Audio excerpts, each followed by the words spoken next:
the mindset that I want you to bring to this week, if inshallah you're attending the entire week, is I just want you to give yourself to this surah. When you're here and when you're not here, you're just in it. This is your world for the next week. And I'm telling you this because that's what I'm doing. My mind is engrossed inside of this surah every single day. And this week, I'm diving in. This is my world. And this is a really beautiful thing to do. Like I see it as, Allah describes his ayat in one place in the Quran. He describes them as risalati Rabbi, letters or messages from my master. I think of it as Allah has written me personally a letter.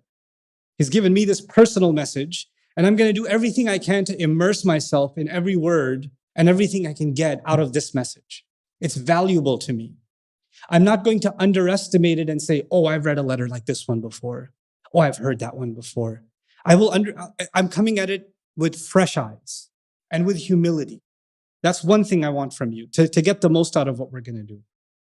The second thing I want you to do is to realize that this is, in fact, every surah is a treasure for myself personally, not for anyone else. It's not, Allah didn't give this for tafsir scholars. Allah didn't give this for linguists. Allah didn't give this for experts. Allah didn't give this for people that have a microphone attached to them. Allah gave this for every believer. And in fact, by extension, every human being.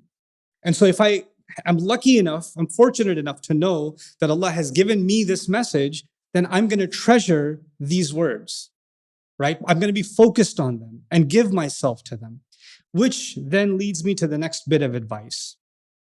Giving yourself to the surah. Every Muslim, and I've met quite a few Muslims, we all have questions, and you're just itching to get your questions answered. So we could be talking about anything, and when you guys have done your share of lectures, right? And at the end of lectures is a question answer session. And 99.9% of the time, the questions at the end of a lecture, do they have to do with the lecture or no? They don't. And I actually sympathize. That's because most of the time we're talking about things that people can't relate to. And that's why they're asking questions that are actually relevant to their life. So instead of getting mad at the audience, why are you asking that question? Maybe we should be paying attention to the fact that those are the unanswered questions. Maybe it should be the other way around, right? But I'm going to bring that back the other way now. You may have lots of curiosities about lots of things in Islam. And you might find this as an opportunity to think about those questions or get a chance to ask that question. Like some of my favorites, I wrote some of them down. What time should Elon Musk do iftar from the moon? And when is Maghrib on Mars? You may have more interesting questions than those.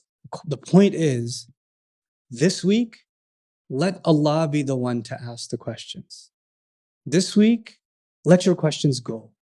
Just let them go. And the only questions I should have and the only questions you should have is, what is this ayah telling me? What am I getting from this? What is Allah giving me here? What do I benefit from this? In what way will my life be illuminated by what Allah is saying? You understand? And this is the attitude that changes the way we even ask our questions about our religion.